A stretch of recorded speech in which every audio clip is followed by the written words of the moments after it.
Well, good afternoon. I'm Daniel Benjamin, the director of the Dickey Center, and I'm delighted to welcome you to this talk on the rise and fall of American nation building by Ambassador James Dobbins. I'm delighted to see such a good turnout. We had great turnout yesterday and the sun was shining. I was sure that because it was raining, we wouldn't have a good one today, but clearly my predictive capabilities are limited.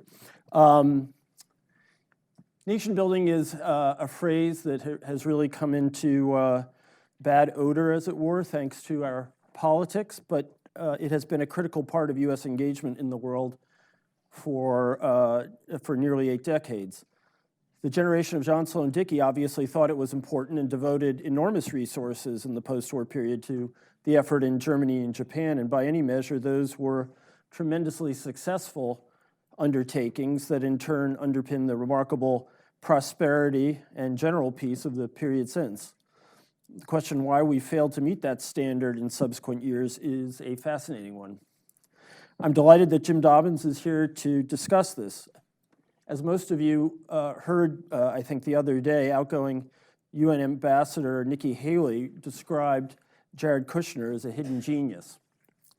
Well, I can neither confirm nor deny that, though I'd be happy to share my thoughts offline, but I can tell you that I think a strong and even and much stronger case can be made for the hidden excellence of Jim Dobbins, who has been one of the nation's foremost diplomats and policymakers for many decades now.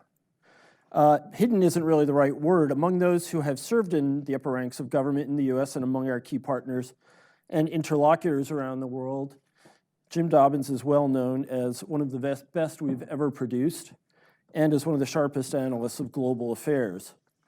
If we were in the UK, I think people would describe him as one of the mandarins, as one of the highest rank of civil servants who had a really outsized role in making policy. He's uniquely suited for this topic because he's led a project at RAND on the subject of nation building that has produced now 4 volumes, with a 5th one on the way. And during his long diplomatic career, he has had deep involvement with nation building in a variety of different countries. In a career that began with the Paris peace talks to end the Vietnam War, Jim has had numerous State Department and White House posts. He is Ambassador Dobbins because he was ambassador of the European community and would undoubtedly have held many more ambassadorial posts if he had not incurred the antipathy of Senator Jesse Helms, a name that doesn't get mentioned a lot these days, who blocked the careers of many of our talented diplomats by refusing to confirm them to posts. In this case, however, the story has a happy ending because it meant that Jim was confined to Washington, and therefore his talents were used for policymaking and not for ribbon cutting, speechifying, and making toasts.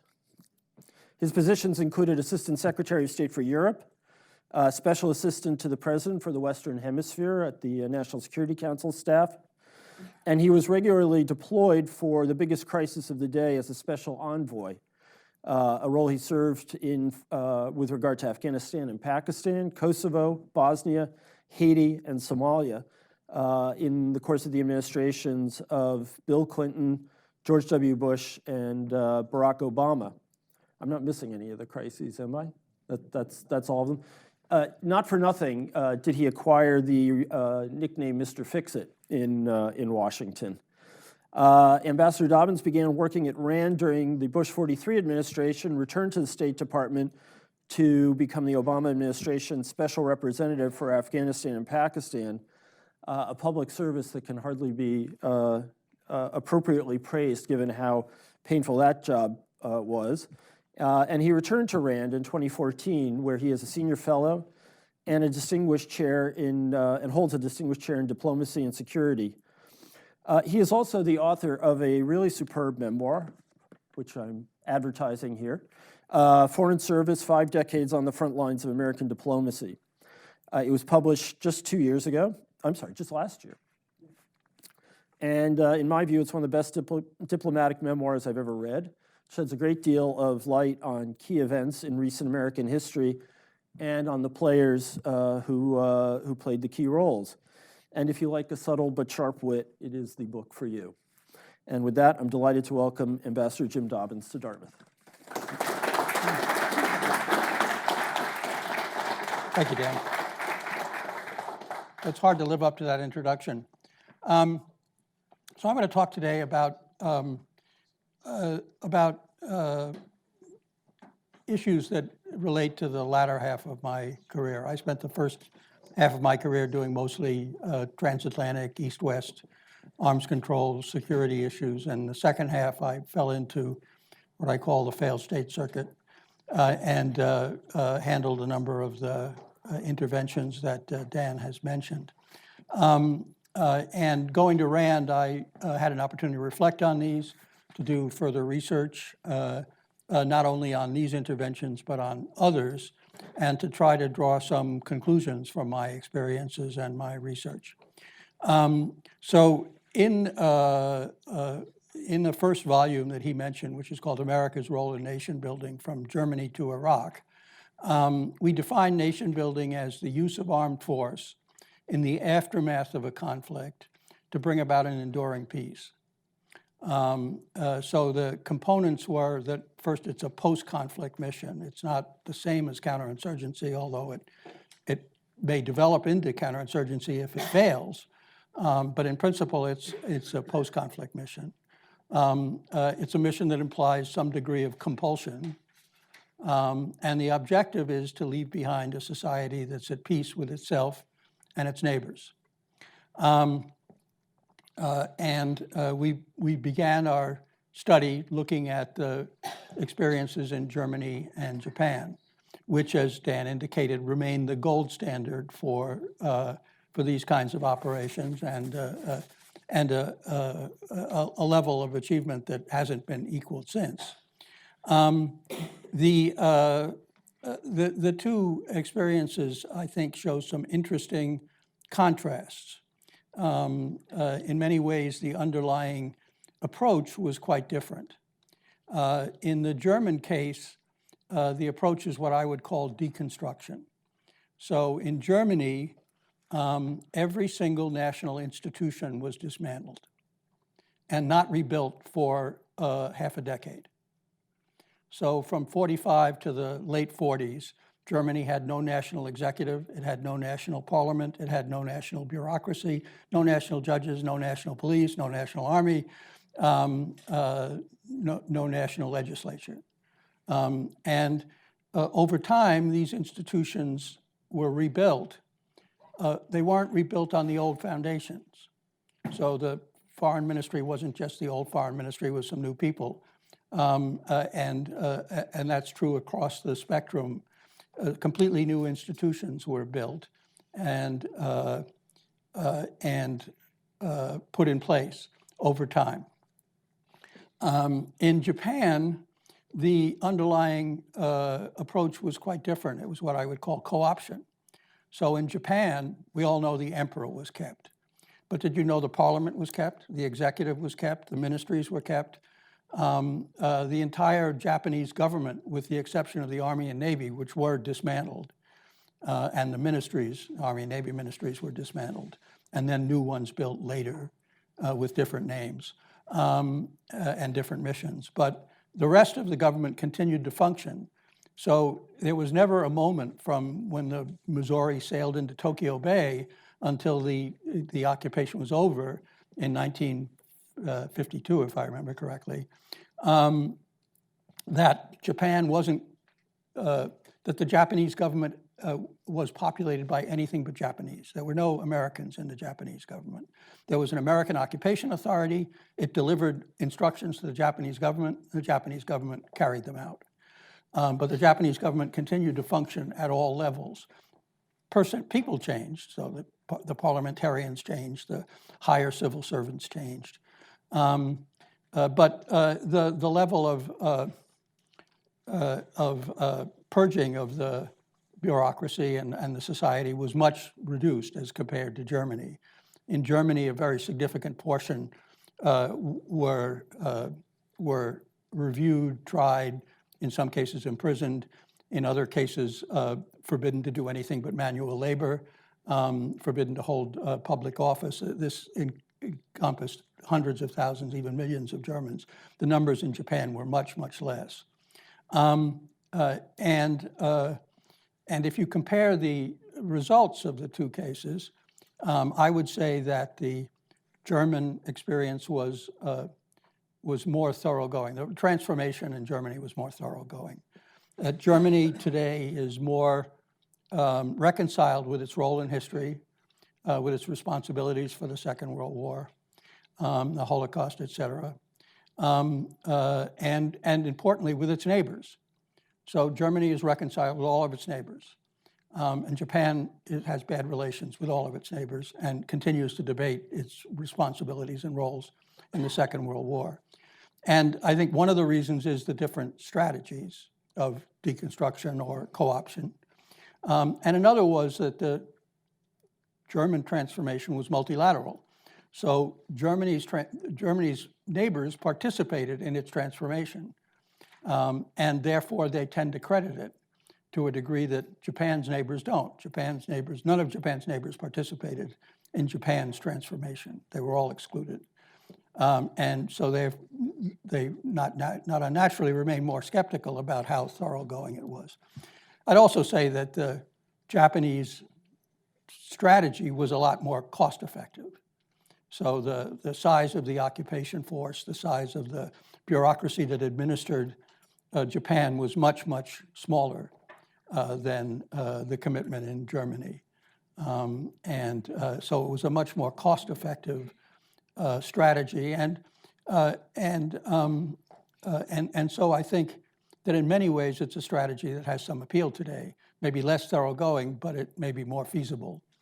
Now, we didn't look at any Cold War cases because we didn't engage in nation building in quite the same way. There were American interventions during the period, but the overwhelming impetus for American foreign policy during the Cold War was maintaining an equilibrium with the Soviet Union without allowing that to slip into an actual conflict.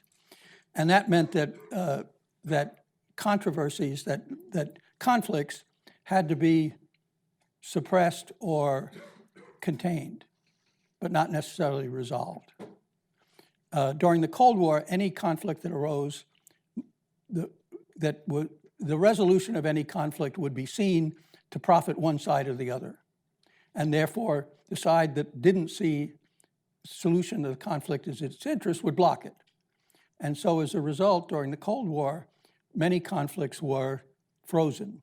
So during the Cold War, Berlin remained divided, Germany remained divided, Europe remained divided, Palestine remained divided, Cyprus remained divided, China remained divided, and Korea remained divided. And during the Cold War, either American or UN troops were used to maintain every one of those divisions. In other words, we were using armed force to prevent the resolution of conflicts rather than to resolve them. Now, with the end of the Cold War, that particular imperative went away. It became possible for Moscow and Washington to agree to resolve a number of conflicts, including ones that had been allowed to burn and even had been exacerbated by superpower proxy conflict, but had been strictly contained, such as the conflicts in Southern Africa and Central America.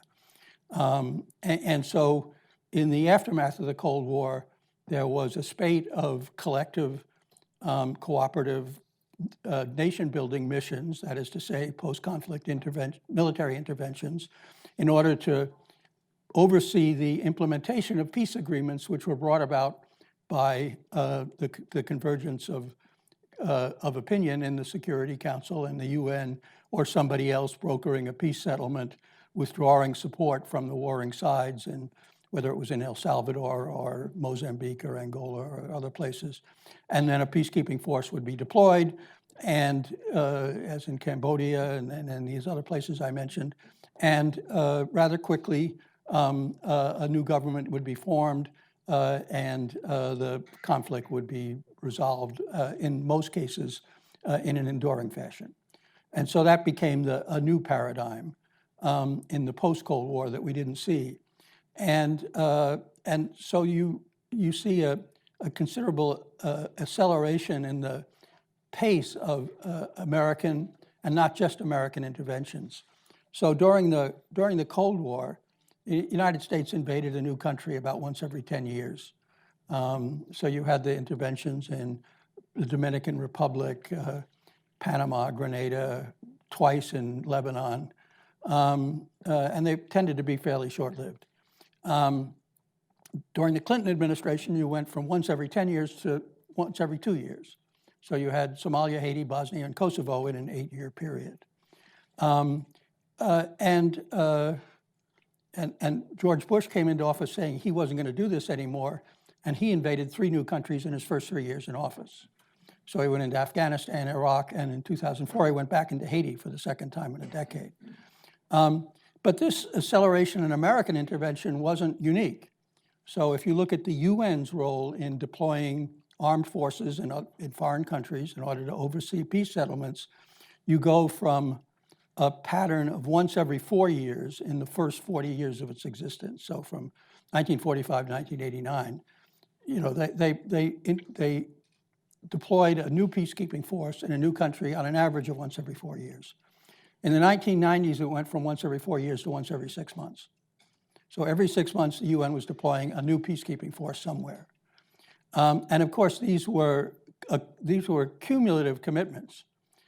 Even in the early 90s, the average mission lasted 3, 4, 5 years. And over time, that expanded further. So if you were mounting a mission every 2 years, like the United States, pretty soon you were doing 3 or 4. And in fact, in 2004, as the result of accumulating missions, the US had troops operational troops in Bosnia, in Kosovo, in Iraq, in Afghanistan, and in Haiti. 5 different missions all at the same time. For the UN, it meant that they had 20 missions going at the same time. So this was definitely a growth industry in the 1990s. And I got involved pretty much at the early stage with at least one of our people here, Andy Beers and I, who visited Somalia together as the US was preparing to leave, and flew around the world trying to persuade a lot of other countries to join a coalition that we weren't going to be part of in order to cover our exit. And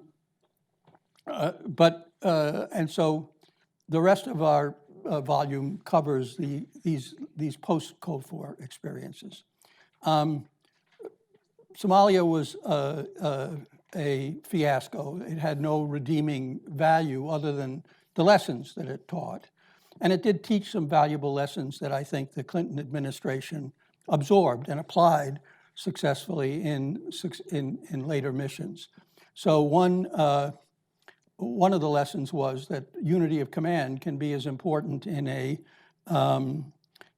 so-called peace operation as in a classic conflict. And this was a rule that we flouted in Somalia. So in Somalia, you had 3 separate forces under separate command chains operating from the same base into the same area of operation. The base was Mogadishu Airport. The area of operation was downtown Mogadishu. So you had a UN force of about 20,000. You had a US force of about 1,100. And you had a special forces team of about 100 and so. And none of them were answered to the other. There were 3 separate, because the US wasn't prepared to put its forces under the UN command, and it didn't have a large enough force to claim the leadership of the UN operation, and it didn't want to lead the UN operation. And so when the Black Hawk went down in downtown Mogadishu, it was an operation that was led and organized by the special operators, and they hadn't told either the larger US unit or the UN unit what they were doing. They hadn't said, well, we might need backup. And so when they went down, got surrounded, and began the firefight that killed 18 Americans and several thousand Somalis, it took most of a day to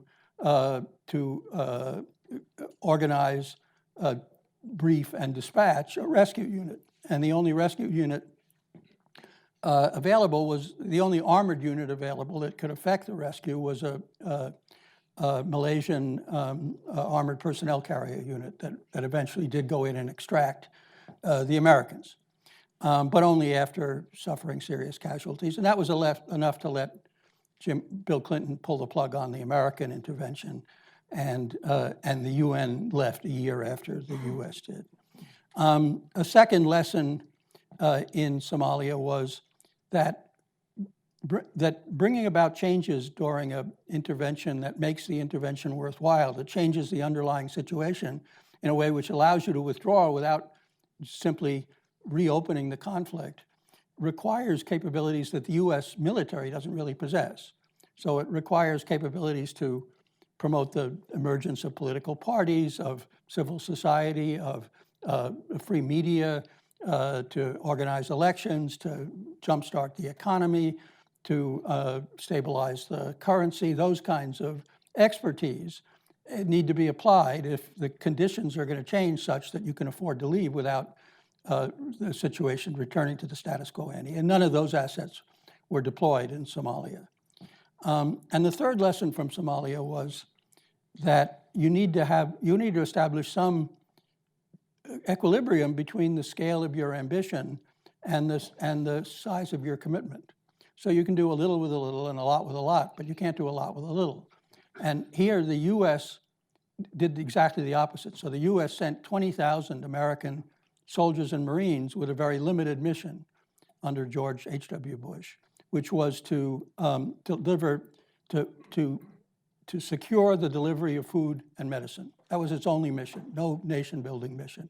Just you had a famine, you had a bunch of warlords who were ripping off aid shipments, and so you went in to secure the delivery of food and medicine to people who needed it. Clinton then reduced the force from 20,000 to 1,000 and gave it a mission of supporting a UN-led grassroots democratization campaign that was going to antagonize every warlord in the country. So it was a wild mismatch between soaring ambitions and plummeting capabilities that quickly caught up with us. So those were lessons that could be derived from Somalia. There were also some pernicious lessons, however, that the American body politic, including the Clinton administration, embraced. And those lessons were that you needed to have an exit strategy before you entered. You needed to set an exit deadline before you got there. And you needed to avoid what was called mission creep. So exit strategy, exit deadline, mission creep were the code words for limiting subsequent missions. And the Clinton administration applied all of those lessons in Haiti, which was the next mission. It went in with a limited mission, which was to restore a freely elected president and to stay long enough to hold new elections and elect a new president and new parliament, new mayors, and then leave. And Clinton said we were going to do it all in 2 years, and we did. So it was within the parameters set for it, it was a completely successful mission. It did everything we promised to do. It did it within the deadline, and we suffered no casualties. But you can't fix a society as broken as Haiti in 2 years. And the brief duration of the commitment was one of the reasons that we invaded again 10 years later. Now, when you got to Bosnia, Clinton hadn't learned not to set a departure deadline, but he had learned not to keep it. And so he went in promising that he was going to leave in a year, that it was just going to be a year-long mission.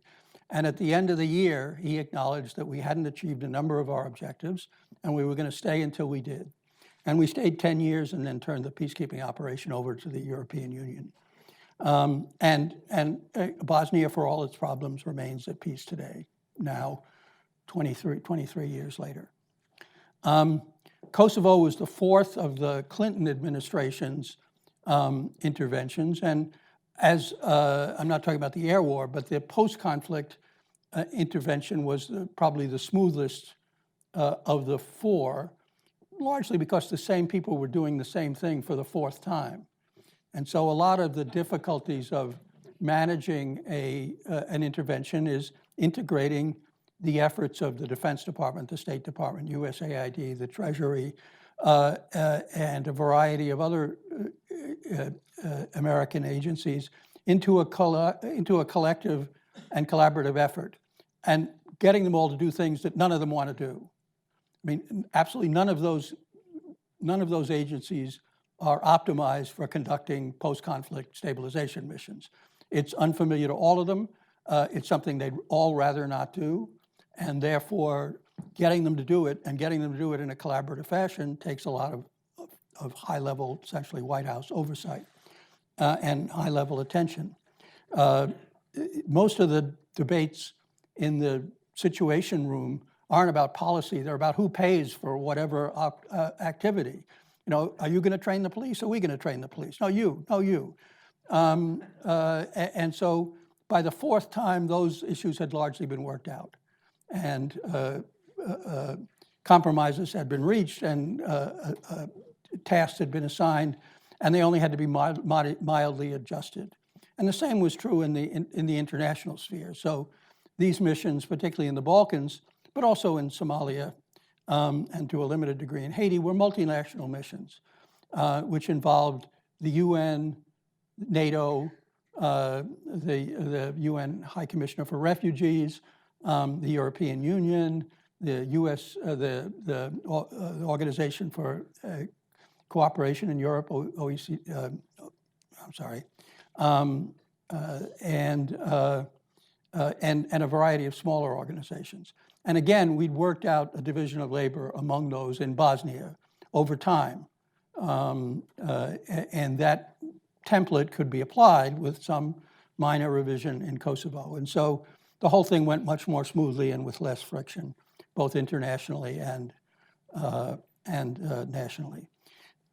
We then moved to the Bush administration. Now, during the 4.5 hours of televised debate between Bush and Gore, there was only one national security issue that was raised. Think of a happy time of that, 4.5 hours of presidential debate, and there was only one foreign policy issue that was raised. And that was nation building. And Bush said we weren't going to do it anymore. This was an inappropriate activity for American military who were to fight and win American wars, not escort children to school, and that we simply weren't going to do it anymore.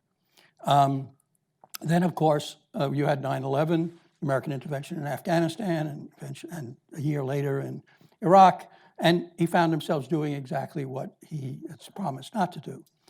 But they were determined, if they were going to have to do it differently. So the Republicans had been in opposition throughout the 90s, and the job of the opposition is to oppose, and they opposed all of the Clinton interventions, and they explained why they were all failures, even the ones that weren't, and of course some of them were. And so they were determined to do it differently. And in particular, they were determined to do it more cheaply.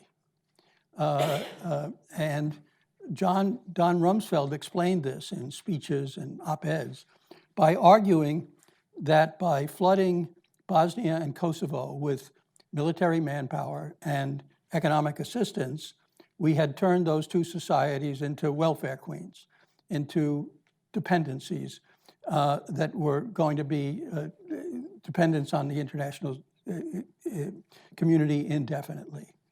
And we were going to avoid this in Afghanistan and Iraq by doing the exact opposite. That is, by making an absolute minimum commitment of manpower and money so that Iraq and Afghanistan could become self-sufficient more quickly. It was a transposition of the 1990s debate over welfare reform to the international realm. And the analogy could not have proved more inapt. The strategy of reinforcing only under defeat, only after you make an initial commitment, it's not enough, you make an additional commitment, that's not enough, you make an additional commitment, that's not enough. That turned out to be the worst possible way of establishing stability and deterring the emergence of violent resistance movements. But that's what we did in Somalia, in Afghanistan, and then in Iraq. So in Afghanistan, well, to give you a sense of the proportions, in Bosnia, because of the lessons we had learned, and let me back up a bit, I think the Clinton administration learned 3 basic lessons from its experience. One was go in big, deploy a force that's probably larger than you need, deter the emergence of a violent resistance movement, and then draw down once you've established a secure environment. Lesson 2 was that the indigenous capacity for policing, for public safety, will probably either have disintegrated or be so discredited by reason of its behavior and the conflict that's ending that it's going to be useless. And you're going to have to do that yourself for some interim period. And the third was that you need to get the buy-in of the neighboring countries so they don't undermine your efforts. You don't need to have them participate, but they need to think it's a good idea. They need to favor the project because by reason of their proximity and their familial, religious, ethnic, commercial, criminal ties with the society in question, they can undermine you if they choose. These lessons were comprehensively ignored by the Bush administration in its efforts. So to give you an example, in Bosnia, a society of 3 million people, NATO deployed 60,000 troops. In Afghanistan, a society of 30 million people, the US deployed 8,000. So if you compare, and then another couple of thousand international troops went to Kabul, but the US wouldn't let them go beyond Kabul. So the US insisted they stay in Kabul. So if you compare the two on a per capita basis, you find that the force in Bosnia was 50 times bigger than the force in Kosovo on a per capita basis. And there are similar statistics, not quite as striking, for international assistance. So if you look at the economic assistance in Bosnia, it was about $800 per person per year for the first few years after the conflict. And international assistance in Afghanistan was $50 per person per year. So Bosnia got, on a per capita basis, again, 16 times more international support. So I think that, there are many explanations for the failures in Iraq and Afghanistan. They both turned into counterinsurgency missions, and so one of the questions is, why did that happen? Could a more robust effort at an earlier stage, based on the lessons of the 90s and the efforts in the Balkans, have yielded a different result, albeit at a much larger initial cost, but perhaps at a much lower long-term cost? And the answer is, who knows? But at least I think it's there are a number of other lessons that can be drawn from the more extended efforts in Iraq and Afghanistan as they turned into counterinsurgency. And then there were questions of how to do counterinsurgency properly and what levels of forces you needed, and many other decisions that can be critiqued.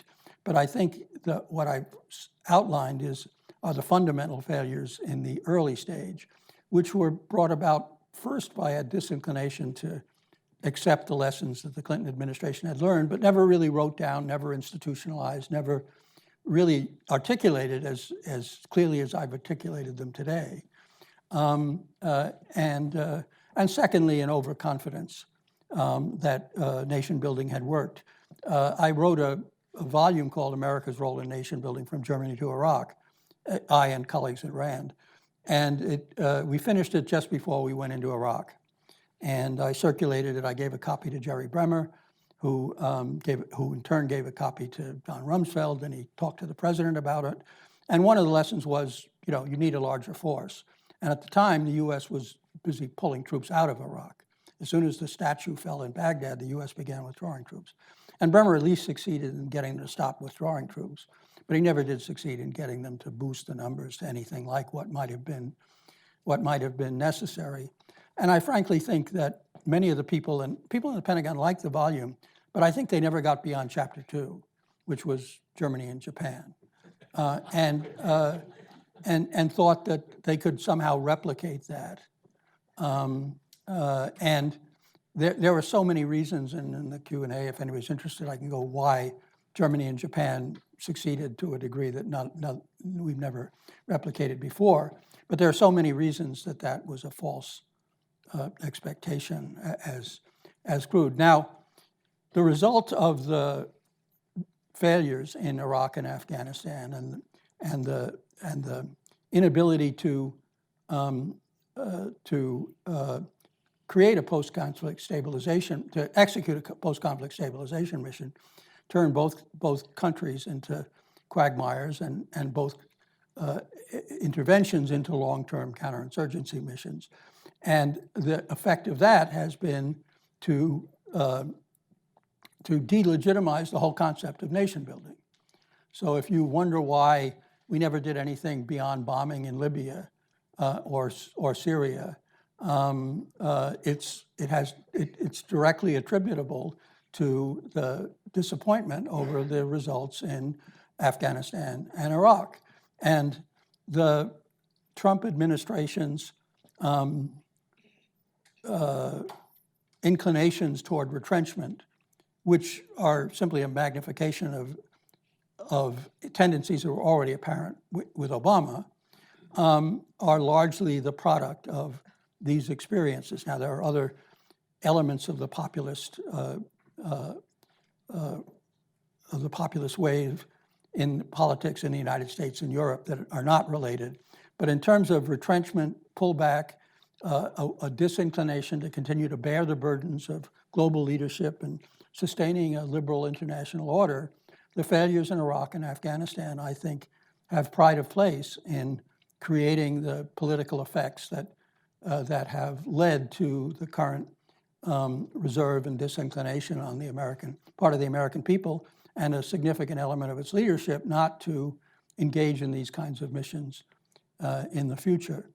So I'll stop there on that. That's why I called it the rise and fall of nation building. I think it may rise again because it's a mission that sometimes has to be done. And it's a mission, we said after Vietnam, never again, and we found ourselves doing it again anyway. And I'm sure that the never again now won't be never. But for a while, it certainly is a significant inhibition on our willingness to assume responsibilities of this sort.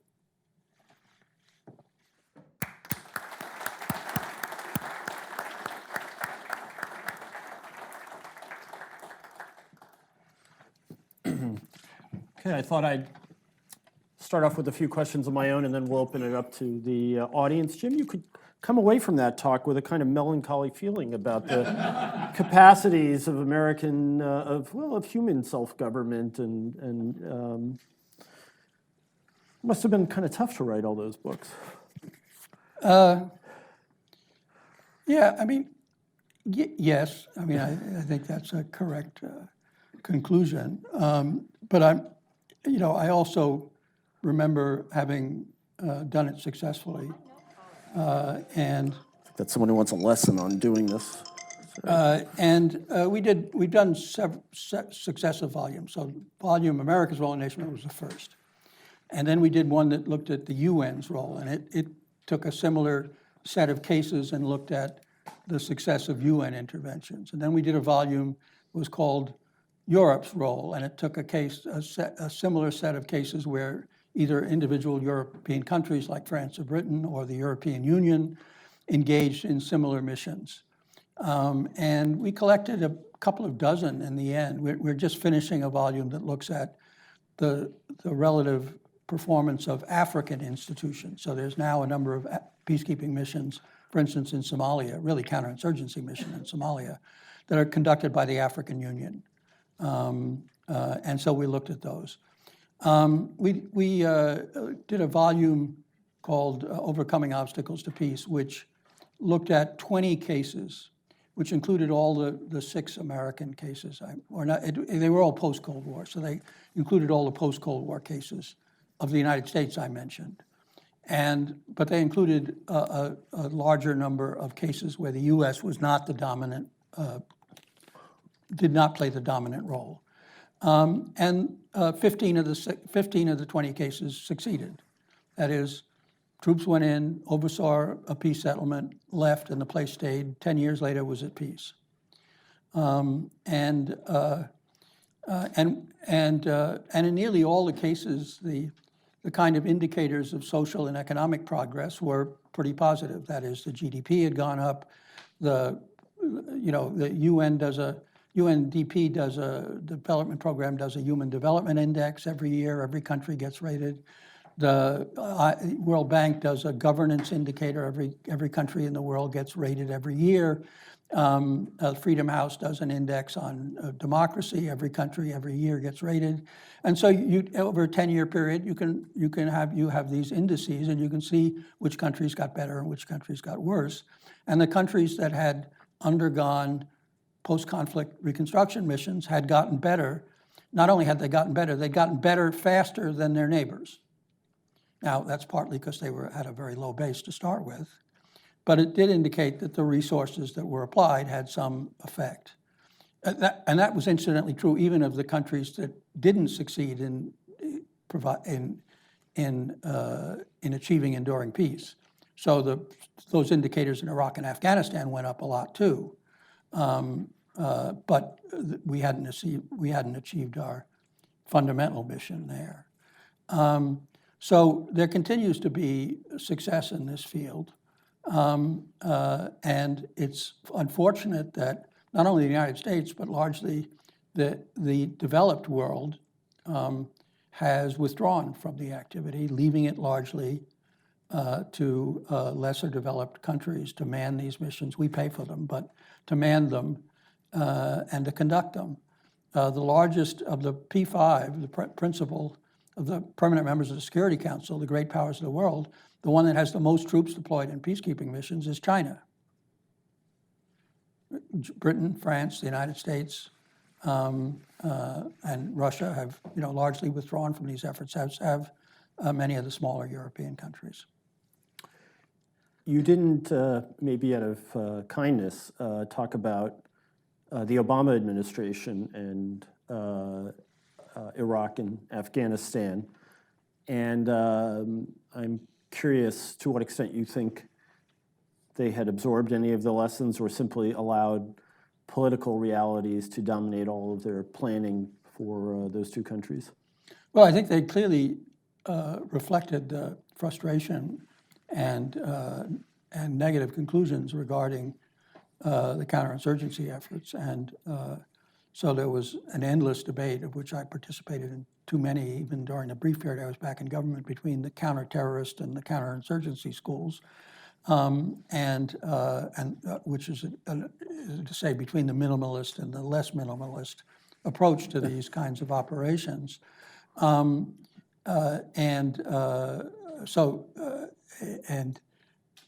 Obama, of course, was determined to pull out of Iraq and Afghanistan within his term of office. And he succeeded in Iraq.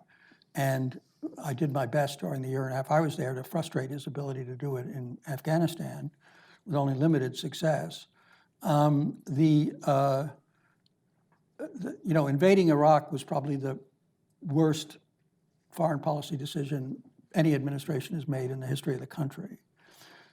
Leaving Iraq was not the second worst, but it was somewhere in the first 100 bad decisions.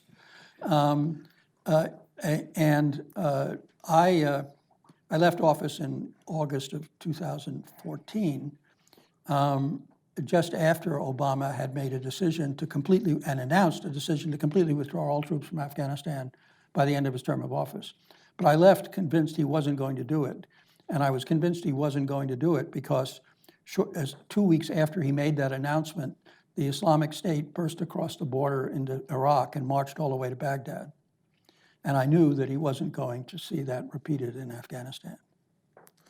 So, Afghanistan's a really interesting case. You could, if you look at life expectancy, number of girls in school, even GDP, lots of positive news there. We've been there 17 years. Would you advocate staying there? Yeah, I think, the choices are stark. You could either stay or assume responsibility for the collapse of the state and a return to the conditions that led us to invade in the first place. So you not only have Al-Qaeda, which still, where we continue to find Al-Qaeda training bases, but you have the Islamic State now, which has gained a foothold. I think the level we have now is pretty minimal. The casualties are still, of course, regrettable, but they're in the single digits, basically, American casualties. And the alternatives are worse. I think the search for a negotiated solution and a compromise coalition government that includes the Taliban is a viable and worthwhile objective, but it's not something you can count on. And it's certainly not something you can expect to happen quickly. So yes, I've supported continuation of the mission. So I'd like to just ask a couple of questions about issues that don't directly affect nation building, but were very much part of your experience. And the first one was about your experience with Iran. You convened the Bonn conference on the future of Afghanistan, and as I recall, you had some quite productive talks with the Iranians at that time. And so I'd be interested in your take on where we went right, where we went wrong with dealing with Iran in the subsequent years. Well, it was actually the UN that convened the meeting, but I was the American representative. And I did work closely with the Iranian representative who's now their foreign minister, Javad Zarif, who incidentally I met with last week in New York. And we formed a good relationship and worked effectively together. Iran, almost went to war with Afghanistan itself after the Taliban murdered some of its diplomats. Had a highly hostile relationship with the Taliban and vice versa, and therefore saw the American intervention as very much in its interests. And it also saw a stable and peaceful Afghanistan as an interest. It had 4 or 5 million Afghan refugees in Iran that they wanted to go home. And they had a severe drug problem that was being fed from Afghanistan. So they had a lot of their own interests in seeing this effort succeed. And so we were able to work together. And Zarif was he's an American-educated Iranian diplomat. So I remember in the 3rd or 4th day of the meeting, the UN had drafted and circulated overnight a draft of what became the final document of the meeting, which set up a provisional government. And so this was the first draft of the document. And we were sitting around having coffee and pastries at 10 in the morning, looking at this document and comparing notes. And Zarif, who'd obviously gotten up earlier than I did and had read it more thoroughly, said, Jim, there's some things missing from this. And I said, oh, really, what? And he said, well, there's no mention of democracy or elections. Don't you think we should, hold the Afghans to some commitment to hold elections and run a democratic state? Now, this was before the Bush administration had discovered democratization as the panacea for the Middle East. But I thought it was a harmless suggestion. I had no instructions on it, but I said, yeah, sure, that makes sense. So then he said, and at this point I knew he was pulling my leg, he said, there's also something else that's missing. There's no mention of terrorism. There's no commitment to cooperate with us on international terrorism. Don't you think there should be such a commitment? I said, yes, Vod, yes, you're right. There should be such a commitment. And both of those were eventually written in. And he was partially just having fun at my expense and posturing Iran as the proponent of democracy and counterterrorism. But there was an element of truth to it. Iran was more democratic than any of our other allies in the region, and it was actually hostile to all of the terrorists we really cared about. And so it wasn't devoid of some kernel of truth. Then at the last night of the conference, and it had gone over, it was supposed to last a week and it had gone on almost 2 weeks. And we were finally wrapping it up, and the Chancellor of Germany was supposed to arrive at 9 o'clock in the morning to officiate at the signing ceremony. And I got a call at midnight by Akhtar Brahimi, who was the UN chair of this meeting, who was desperate. He called me and said, Jim, we don't have an agreement. And the Chancellor's going to get here and there's nothing to sign. And I said, what's the problem? He said, well, the agreement has to specify who gets the 16 ministries in the government. And the Northern Alliance, which actually held all the population centers in Afghanistan at the time, was insisting on having 12 of the 16 ministries and all the important ones. And the other three, there were 4 factions there, of which the Northern Alliance was one. The other factions will never accept this. And so I said, okay, well, let's get together all of the representatives here who have influence with the Northern Alliance, and let's try to collaborate in working them over till they modify their position. And so we got the Russian, the Iranian, the Indian, and these were the backers of the Northern Alliance. You know, to diverge a little from the story, there's an American impression that after 9/11 we formed an international coalition and routed the Taliban. The truth is we joined an existing coalition, and with the aid of American air power, that coalition routed the Taliban. And that coalition was Iran, Russia, India, and the Northern Alliance. And so, you know, I got the coalition together, and we spent a couple of hours working over the Northern Alliance delegate. And he was obdurate, and he said, no, look, I've got my own factions. Everybody, all of my, you know, different factions need their ministries. I can't give any less. And so finally, Zarif took him off in the corner and talked to him for no more than maybe 1 minute. And he came back and made the necessary concessions. And I never know what Zarif said to him, but I think he said, look, this is the best deal you're going to get, you know, and you ought to take it. And so he came back, and we created 3 new ministries, and he gave up 2 ministries. And so we ended up with 19 ministries instead of 16, and they only asked for 9 of them. And so everybody went away happy.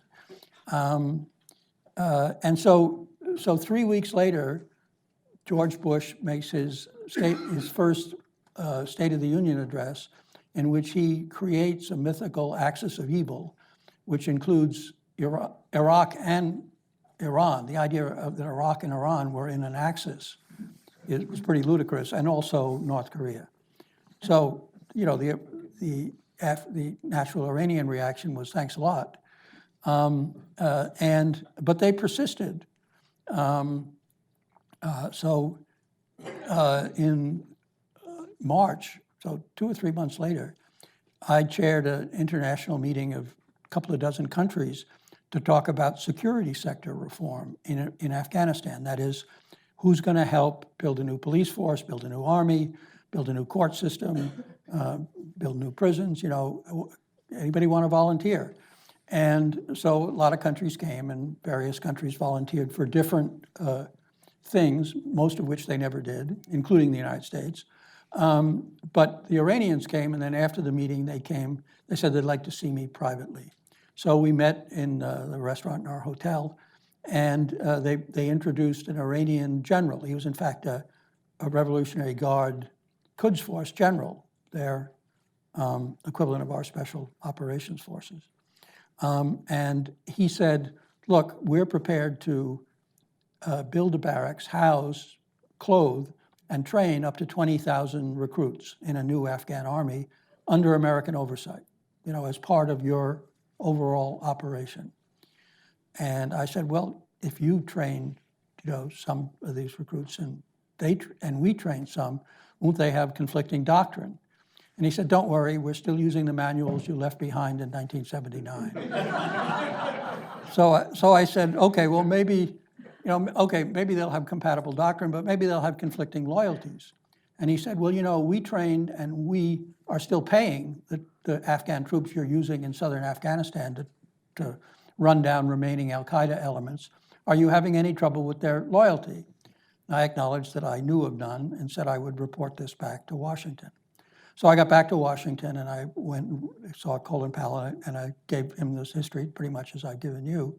And he said, Jim, very interesting. You need to talk to Condi. So I went over and I went through this with Rice. And she said, very interesting. You need to talk to Don.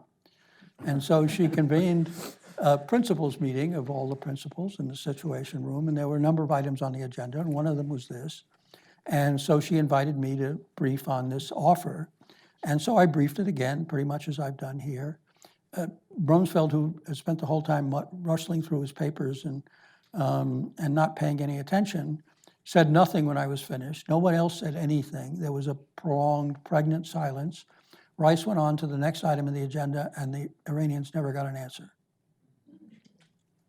Now, they persisted even more after we invaded Iraq. They sent a diplomatic note through the Swiss embassy, offering to concessions across the board on Israel, on terrorism, on the whole list of American desiderata. And the US never responded to that. And you can see the incentives. On the Iranian side, we just invaded and knocked off their two principal adversaries, and they thought they were next. And so they did it out of a combination of gratitude and fear. The American incentive was, we're on a roll. We don't need to deal with these people at all.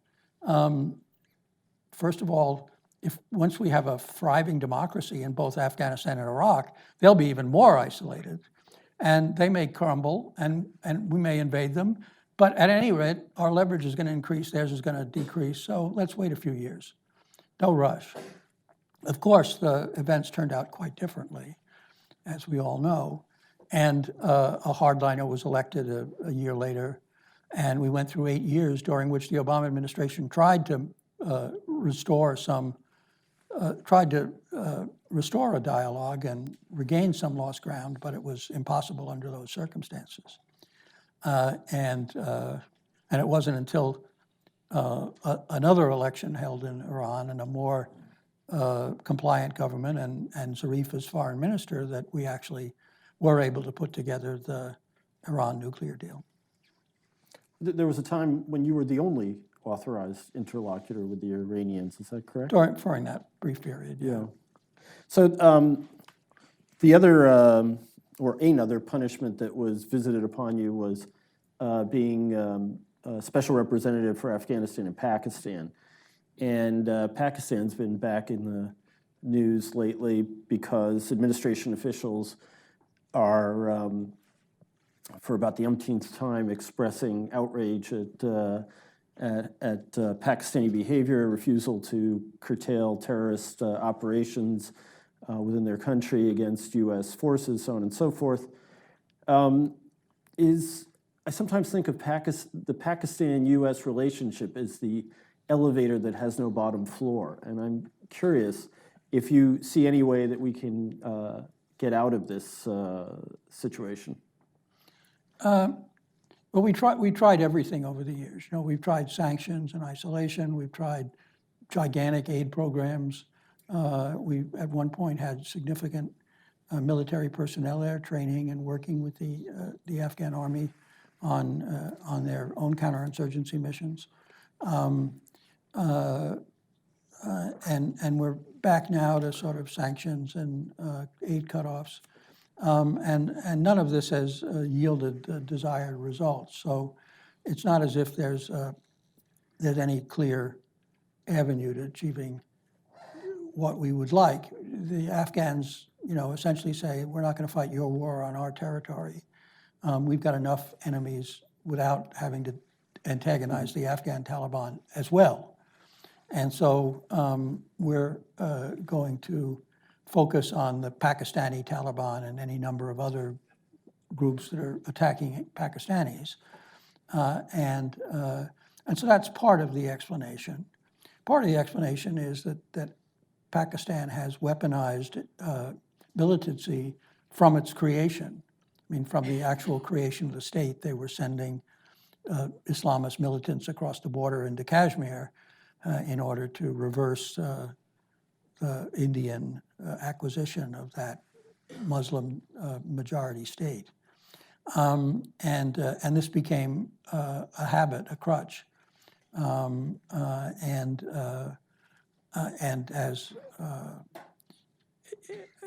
I think they recognize that it's a poison, but it's one that they can't cure themselves of. After a year and a half of efforts, finally advocated cutting our assistance programs to Pakistan not because I thought it would help, but because I thought in good conscience we couldn't keep giving money to people who were supporting terrorists and insurgents who were killing our troops in Afghanistan.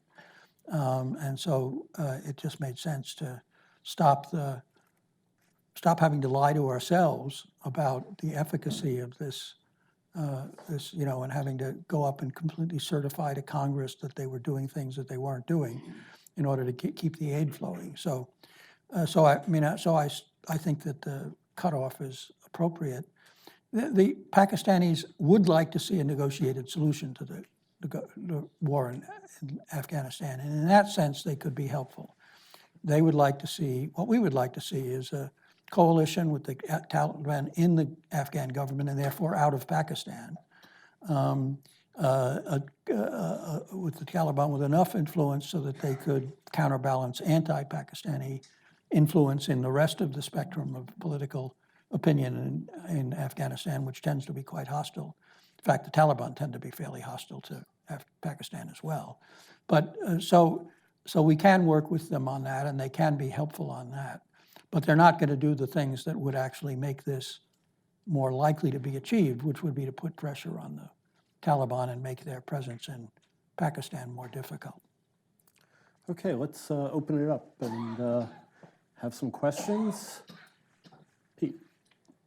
So why did the U.S. take... Can you just wait for the microphone? Why did the U.S. take such different approaches to Germany and Japan? I think it was partly personality, what Douglas MacArthur versus Dwight Eisenhower and his successor. Partly it was, first of all, that the Nazis were a lot worse than the Japanese militarists. I mean, American public opinion was probably more anti-Japanese than anti-German. In fact, at one opinion poll, 29% of Americans thought that the Japanese population should be exterminated, all of them. So it wasn't that we had softer hearts toward the Japanese. We were, there was a racist animus of extreme dimensions. I mean, that's why we interned all the American of Japanese descent, not Americans of German descent. So it wasn't that. But objectively, the Nazis were a lot worse than the Japanese, more comprehensive, more, the terror, the Holocaust, that sort of thing, the genocide was more thoroughgoing and required a greater cleansing. So that was one argument. A second, and probably more important, was that Germany was divided into 4 sectors. And it was only gradually that we were able to achieve a unified approach in the 3 Western sectors. And so you didn't have the kind of hierarchical one-man rule that you had in Japan, where you had Douglas MacArthur, who was the proto-emperor, and everybody else who took orders. And so MacArthur had, even though he had a much smaller force and much less resources, had more opportunity and more freedom. And also the fact that we didn't have a large occupation force meant that the co-option method was the only one available. We didn't have the kind of, we trained people for the occupation of Germany for 2 years before the end of the war. We had a population of German-speaking experts in uniform in a variety of non-military sorts of expertise who could go in and perform governance functions in a limited fashion in large numbers. We didn't have that with respect to Japan. So that was another limiting factor. All the way in the back. Thank you for your talk. So you spoke a little bit about peacekeeping and the decreased commitment of U.S. troops and other troops to that. Can you speak a little bit about the utilization of private military contractors and private forces in peacekeeping? I know the UN has increased its use on that front. Well, the U.S. uses private armed contractors for static security.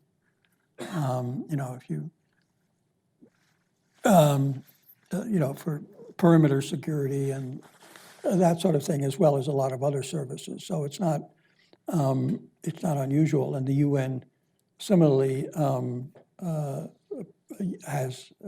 uses them in this capacity. The U.S. doesn't use them operationally, that is, they don't send them out on missions. Intelligence agencies do, but not the U.S. military. And I don't think the UN does either. I think the private military contractors are certainly used for training heavily by the United States and by other countries. And so a lot of the training of police and of military are done by contractors. Often, sometimes under State Department oversight, sometimes under military oversight, depending on the country. I think there's been a debate about whether, for instance, in Afghanistan, whether you could switch to essentially a mercenary force of private contractors to substitute for the military. And I think most people, certainly most people in influence in the American and in the Afghan government, have rejected that option.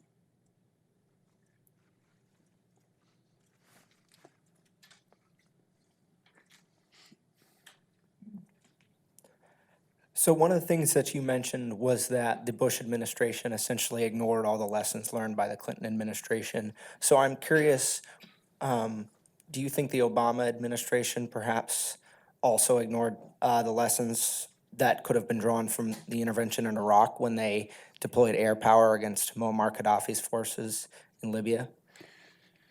Well, I think, first of all, when administrations have learning curves, and they tend on average to get better over time. This is particularly notable in administrations which have limited experience and presidents that have limited experience, which was true of George W. Bush and was true of Obama and was true of Clinton. And you can see in the Clinton administration, very clear learning curve from Somalia to Haiti to Bosnia to Kosovo. And you can see in Bush from the initial phase in Iraq to the surge and the relative success of those efforts in his second term. So there was a definite progression. Now, I'd say Obama, in a sense, went in the opposite direction, in the sense that he was conscious of the need. He inherited 2 ongoing wars. And he was conscious of the need to maintain some continuity. And so you didn't have, before you'd sort of seen a chutes and ladders phenomenon where lessons got steadily better, then they went back and they learned it all over again and got back. Obama largely avoided that by keeping Gates as Secretary of Defense, by keeping Petraeus as his principal general for CENTCOM and then for Afghanistan. He kept the entire White House cell, including General Lute and all his subordinates who were overseeing for the White House both conflicts, didn't change a single person, which is very unique in a president. I mean, it's in a presidential to come into and keep an entire White House staff. So he kept them all, and so there was a strong degree of continuity in handling those. But over time, his desire to cut losses and get out overcame became the dominant theme, and he pushed first to leave Iraq and then to leave Afghanistan. So it wasn't that Obama rejected the lessons. He drew to some degree the wrong lessons, but he was, I think, more thoughtful and more cautious and more conservative than either of his 2 predecessors in this regard. Wait for the mic, thanks. What about Iran as we move?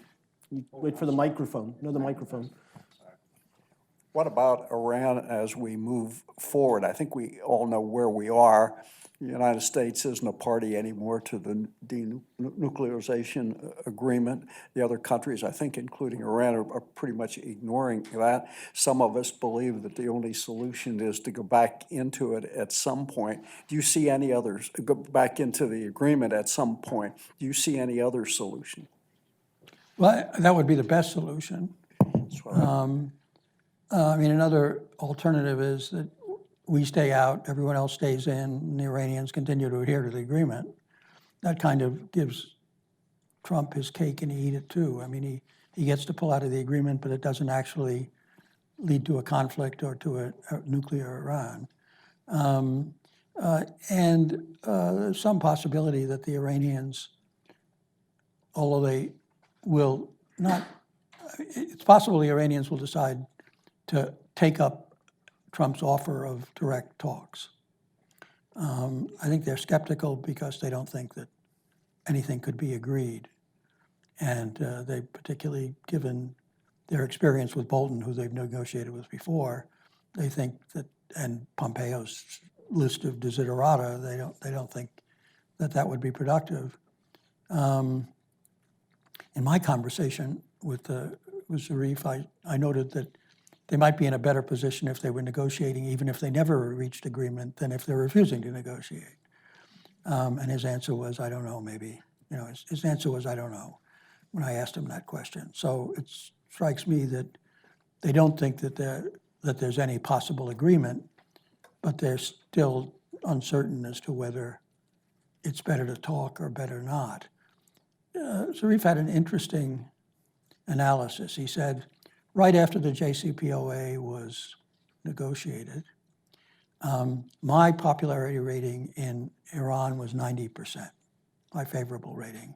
And Soleimani, who's the head of the Quds Force and the leading general responsible for their activities in Iraq and Syria and Yemen, his was at 60%. Now, his is 90% and mine is at 60%.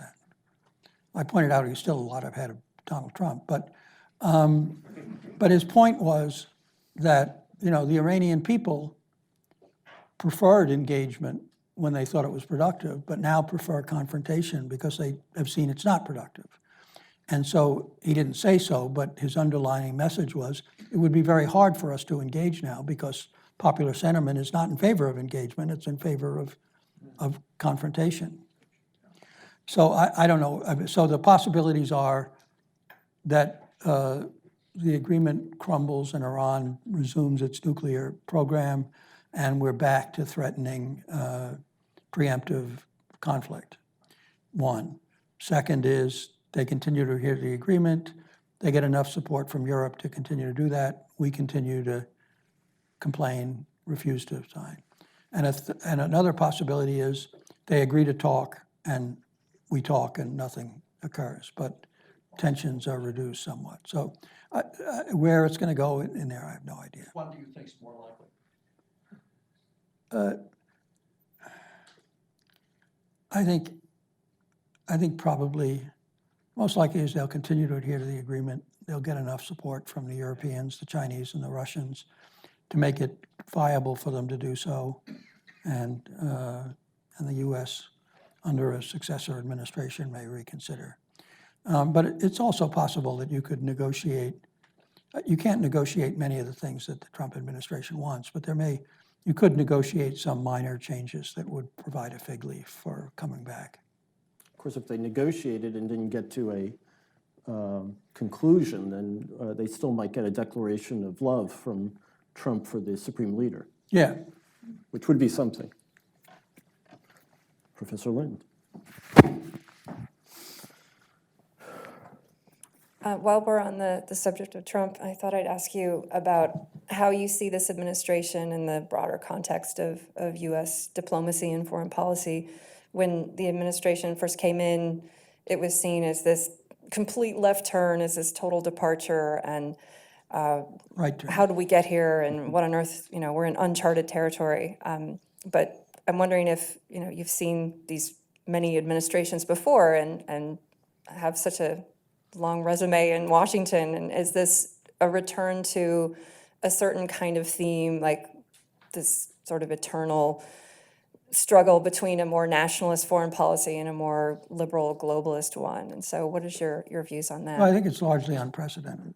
I think, there have been administrations that have come in with reasonably strong differences and reasonably radical changes of approach.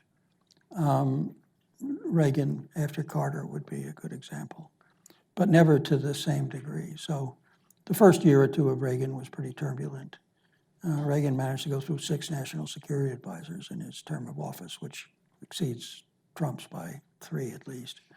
Still early. Yeah, it was 8 years with Reagan. And so the first pretty years were pretty wild, and Europeans were concerned, and we now know from history books that and from archives that we came close to inadvertent nuclear war on 1 or 2 occasions in that period, because the Soviets themselves were convinced that Reagan was serious and potentially ready to start a nuclear war.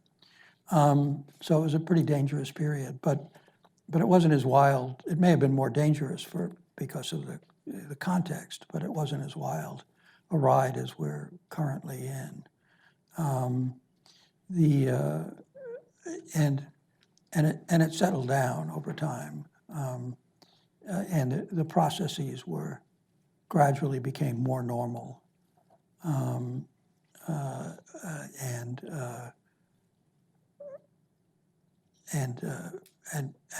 Reagan was certainly more conventional. It wasn't very conventional, but he was much more conventional than Trump and his behavior. So I think in that sense, there really isn't any real comparison. Professor Friedman. Thanks. I wonder if you could share any thoughts about the United States' relationship with host nation leaders in nation building. There have been many cases in which those relationships have been fraught. Karzai in Afghanistan, Maliki in Iraq, GM in Vietnam. These are cases in which we felt that local leaders were actively counterproductive in some ways. And so I wonder if, from your research or your experience, if there are any lessons about how to manage that friction or where that friction comes from or how much that matters for the outcome of these operations. Well, it clearly has an effect. The relations change over time. The leaders are responding over time progressively more to domestic than external pressures, and American influence is diminished as a result. So progressively, Karzai became less responsive to us and more responsive to his own various constituencies. Now, in the case of Karzai, we badly mishandled the relationship. Bush had a close relationship, did a video conference every month with both Maliki and Karzai, and was very supportive vocally as well as personally. And Obama was much more distant. He decided he didn't want to spend that much time, cut off all those personal contacts, delegated the responsibility for managing the relationships. And then in Karzai's re-election campaign, the U.S. Actively sought to displace him, which was very foolish because it was absolutely clear to anybody who knew anything about Afghanistan that he was going to win the election, that there was no possibility of his losing it. And not because he was going to cheat, but because he certainly had a name recognition that nobody else in the country could achieve. And so it was crazy, but it antagonized him, and that antagonism led him to fantasies about U.S. intentions that became progressively difficult to deal with. So I dealt with him very easily. in 2001 and 2002, and very difficultly in 2013 and 14. Although I always enjoyed talking to him, and he was always easy to talk to, and he could take a joke, and he didn't mind pushback. But he convinced himself of a very dark explanation for American behavior. I think Maliki's behavior changed over time. I think people were pretty satisfied with him initially. He wasn't America's first choice when he emerged, but over time he emerged as a viable partner, and became less viable and less helpful only after we left, basically. And once we left, of course, we lost what influence we had with him. Your reading of the incident with DM is as good as mine. There's a good deal of historic controversy about whether overthrowing him was a good idea.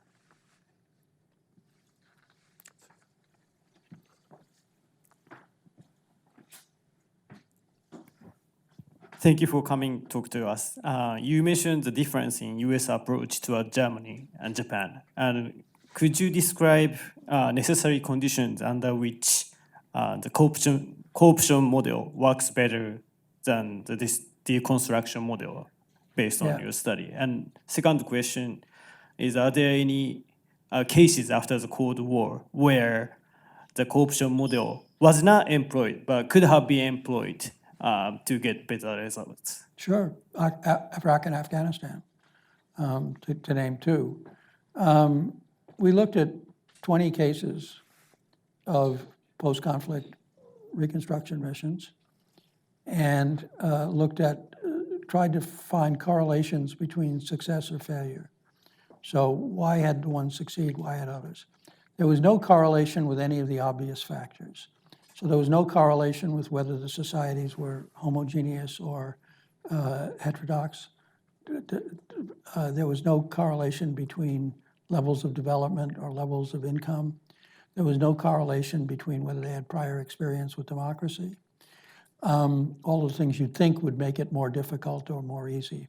The two correlations were, first of all, had the intervening authorities succeeded in persuading the neighboring states that their project was in the interest of the neighboring states.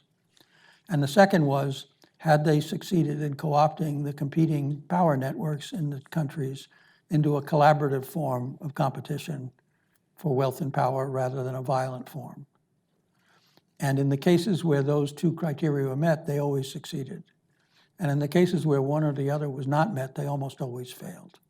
Now, if you look at Afghanistan and Iraq, you find we didn't do either of those things. So we didn't succeed in creating a favorable opinion of neighboring states. We've already talked about Pakistan, for instance. We've talked about how we antagonized Iran almost as soon as we set up the interim government. In Iraq, we explained, once we didn't find any nuclear weapons and we didn't find any terrorists, we had to come up with a new explanation about why we were in Iraq.